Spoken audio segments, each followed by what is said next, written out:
pues de cada proceso electoral por una reforma electoral. Y justamente para hablar de esto nos da mucho gusto enlazarnos con el consejero electoral Uquib Espadas. Él es presidente de la Comisión de Prerrogativas y Partidos Políticos del Instituto Nacional Electoral. ¿Qué tal, doctor? Bienvenido aquí a su sesión 2024.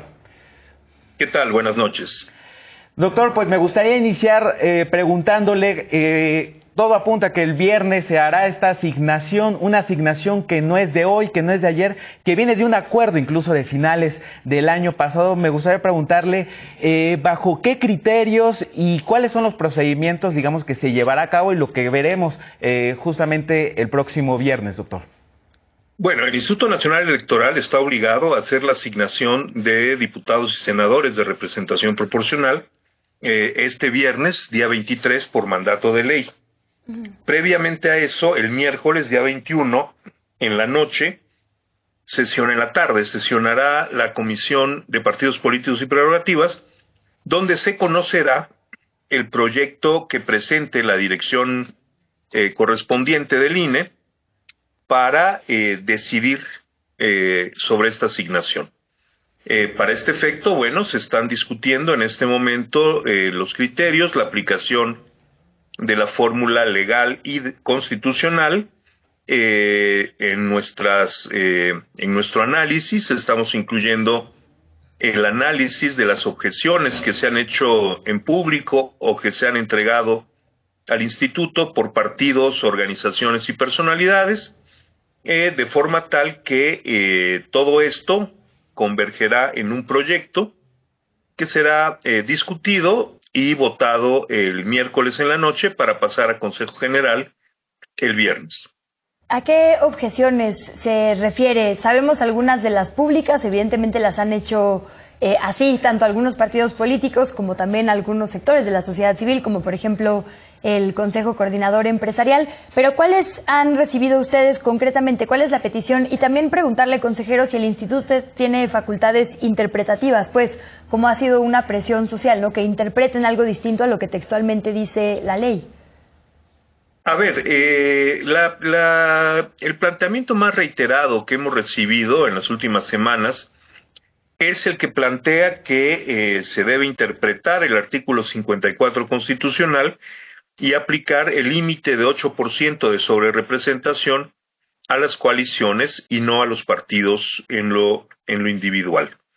Perdón, la otra pregunta, ¿cuál era? Sí, preguntarle si las consejerías tienen esa facultad de decidir interpretar una ley. Bueno, a ver, las autoridades están obligadas a cumplir con las garantías, a garantizar los derechos que la Constitución y los convenios internacionales dan a los ciudadanos.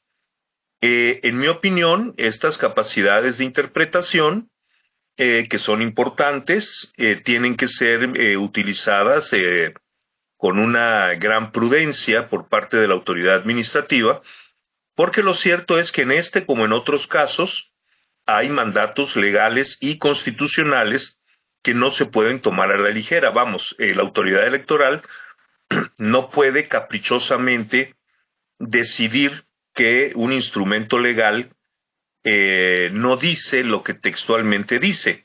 Tiene ciertas facultades, pero esto tiene que obedecer a garantizar el ejercicio de derechos humanos y a que esto no estuviera adecuadamente garantizado en la ley o que hubiera claras contradicciones entre distintos instrumentos legales. No somos un tribunal constitucional. El INE no puede declarar la inaplicabilidad de un mandato legal o constitucional, muy especialmente constitucional. De forma tal que eso es parte de la discusión actual dentro y fuera del instituto. Si al instituto le alcanzan sus facultades para que donde la Constitución literalmente habla de partidos políticos, pueda llegar a la conclusión de que esa norma debe aplicarse a coaliciones como si se tratara de partidos políticos, que es algo que se hizo antes de la reforma de 2007. Y doctor, a partir de su experiencia, no solo como consejero electoral, sino también como académico y estudioso de los temas electorales, me gustaría preguntarle ¿qué impresión tiene sobre que ahora se abra esta discusión sobre la sobrerepresentación. ¿Usted en el pasado percibe que así fue, que se despertó un interés público sobre cómo se asignaban, o era muy restringido a ciertos partidos políticos o a ciertas coyunturas? ¿A qué se le atribuye a que hoy pues está en los medios de comunicación, diversos comunicadores, y usted ha sido claro, el INE no tiene facultades de Tribunal Constitucional, sin embargo vemos también exconsejeros que apuntan pues hacia esa tesis, doctor? Bueno, a ver, ciertamente hay una diversidad de opiniones. El instituto no puede ni despreciar ni asumir en automático las opiniones que se vierten, y hay opiniones que desde luego son contradictorias entre sí. Me parece que como autoridad electoral estamos obligados a considerar lo que se ha estado diciendo, especialmente las cosas que se nos hicieron llegar al instituto, para que nuestro resolutivo cubra ampliamente estos aspectos y dé un resultado cierto, no nada más a los partidos políticos, que desde luego tienen que tener un resultado cierto, sino a la ciudadanía. Me parece muy importante que el debate acerca de la sobrerepresentación esté teniendo lugar. Creo que esto es un cambio muy importante en cuanto a lo que ha venido pasando en el país durante décadas. A ver, la sobrerepresentación ha estado ahí desde hace mucho tiempo. En el nuevo modelo establecido, el nuevo sistema electoral establecido en 1996, que empezó a tener vigor en las elecciones de 1997, la sobrerepresentación se sujetó a ciertas reglas. Para decirlo con toda claridad, en México, y esto ha sido parte del debate público, donde algunos partidos y grupos y personalidades se han manifestado, algunos desde largo plazo, otros no tanto, en relación con este asunto. Pero la realidad es que para efectos de la Constitución del Congreso, de la conformación de las cámaras de diputados y senadores, el peso de cada mexicano y de cada mexicana nunca ha valido lo mismo. Tenemos un sistema de dominante mayoritario. ¿Qué quiere decir esto? No solo que la mayor parte de los diputados se eligen por mayoría relativa en 300 distritos, hay 300 diputados que se eligen por mayoría relativa y 200 de representación proporcional, sino que, no solo es esta división, sino que el efecto de la sobrerepresentación que de manera natural se genera en los distritos genera una profunda desigualdad en la representación de las mexicanas y mexicanos. En números redondos, estos números los he venido estudiando desde hace mucho tiempo. En números redondos, del 97 a la fecha, el voto de un mexicano que vota por un candidato a diputado ganador en su distrito pesa en la conformación de la Cámara casi 4 votos más que el voto del ciudadano que pierde. A mí esto me parece sumamente inadecuado, pero lo cierto es que forma parte de la estructura electoral del país, de este dominante mayoritario que se heredó de los viejos tiempos del Partido de Estado y que los distintos gobiernos han sostenido. Recordemos que los últimos 5 presidentes, incluyendo a Claudia Sheinbaum, en un momento u otro se han manifestado por la desaparición de la representación proporcional. Si esto fuera así, la desigualdad del voto entre los distintos mexicanos se pronunciaría. Pensemos en el caso de las elecciones en Inglaterra. En las últimas elecciones, el Partido Laborista obtiene la mayor votación, con algo encima del 30%, y sin embargo, dado que es un sistema puramente uninominal, con ese algo más del 30%, obtienen más del 60% de los integrantes de la Cámara correspondiente. Es decir, en México hemos tenido una larga discusión entre la proporcionalidad y la mayoría relativa. Quienes defendemos la proporcionalidad pues solo parcialmente hemos logrado transitar nuestros puntos de vista a la Constitución y las leyes, y el día de hoy prevalece un sistema de mayorías relativas que por su naturaleza misma genera desproporción, genera sobrerepresentación. Me parece importante que este debate se abra. Creo que es un debate que debe llegar a la legislación. y creo que pues este país deberá avanzar hacia la proporcionalidad, que me parece a mí que es lo más adecuado para un país con la diversidad política, social y cultural del nuestro.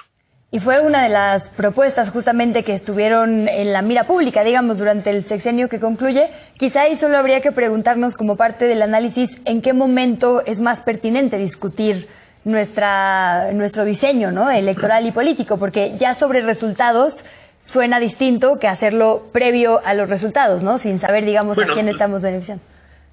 Ciertamente, a ver, en términos generales, de una manera más amplia, yo siempre he pensado que las reformas electorales deben discutirse al inicio de un sexenio, durante la primera legislatura de un sexenio, porque en cuanto empieza la segunda legislatura, la atención política del país, de la sociedad y de la clase política, está puesta en las elecciones que vendrán después, es decir, en las elecciones presidenciales, y esto hace que el debate sobre un sistema electoral que pueda funcionar adecuadamente en el largo plazo, es decir, en una diversidad de circunstancias, independientemente pues de las fuerzas políticas que en cada momento se estén manifestando. Esto se vuelve muy difícil cuando está por concluir un sexenio. A mí me parece que lo ideal es abrirlo al principio. A mí me parece que en el futuro inmediato sería pertinente tener una amplísima discusión, no nada más sobre el sistema electoral, no nada más sobre la proporcionalidad y acerca de la sobrerepresentación, sino sobre el sistema político mexicano en su conjunto. Recordemos que los elementos centrales de este sistema político en el que vivimos hoy son elementos que se mantienen desde el viejo régimen de partido de Estado.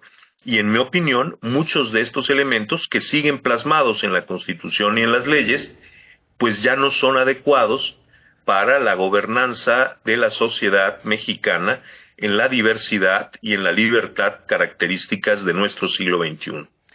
Y consejero, ya para ir cerrando, me gustaría preguntarle, vemos que el debate público alrededor de esta supuesta sobrerepresentación, como lo señalan ciertos actores, desde su experiencia, digamos, estando en esta comisión y en el Consejo General del INE, ¿usted ha recibido o tiene información de recibir ciertas presiones para que el Consejo pues asigne de una u otra forma los escaños?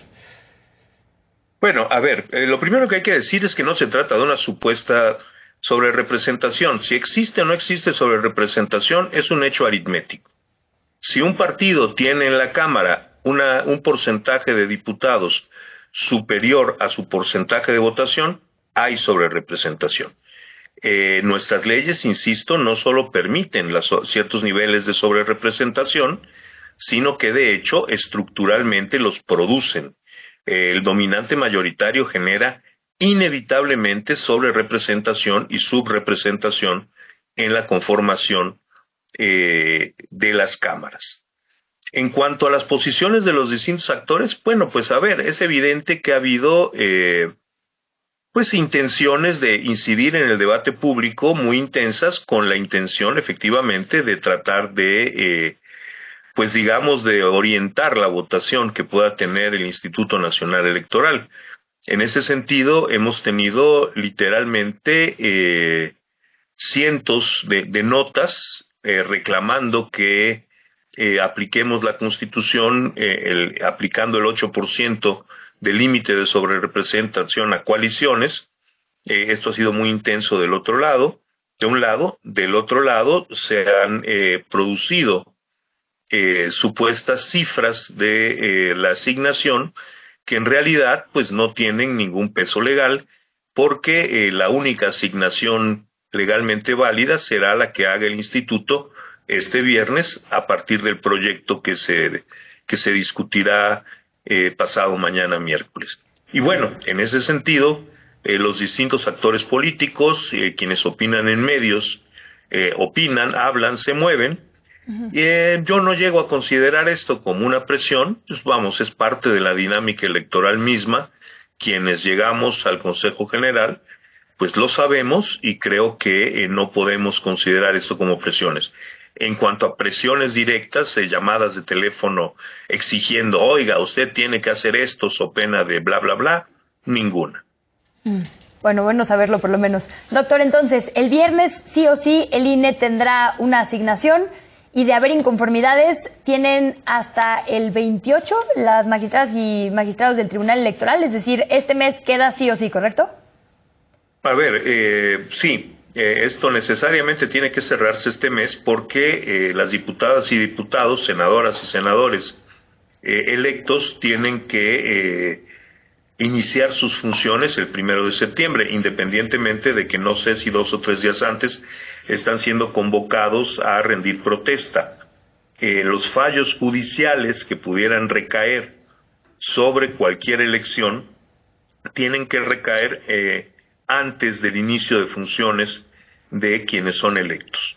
Entonces, sí, no tengan la menor duda de que en los próximos más o menos 10 días tendremos totalmente cerrado en términos legales este capítulo para la legislatura que sigue, pero yo espero que mucho de lo que se discuta se siga discutiendo y más allá de discutir el resultado específico de una elección, sea la base para discutir una reforma electoral serena, equitativa, que este país necesita. Perfecto, pues doctor, muchísimas gracias por estar aquí en su sesión 2024 y permítanos seguir en comunicación para seguir hablando de estos temas. Muchísimas gracias, doctor. Muchísimas gracias a ustedes, un placer. Buenas noches, consejero, muchísimas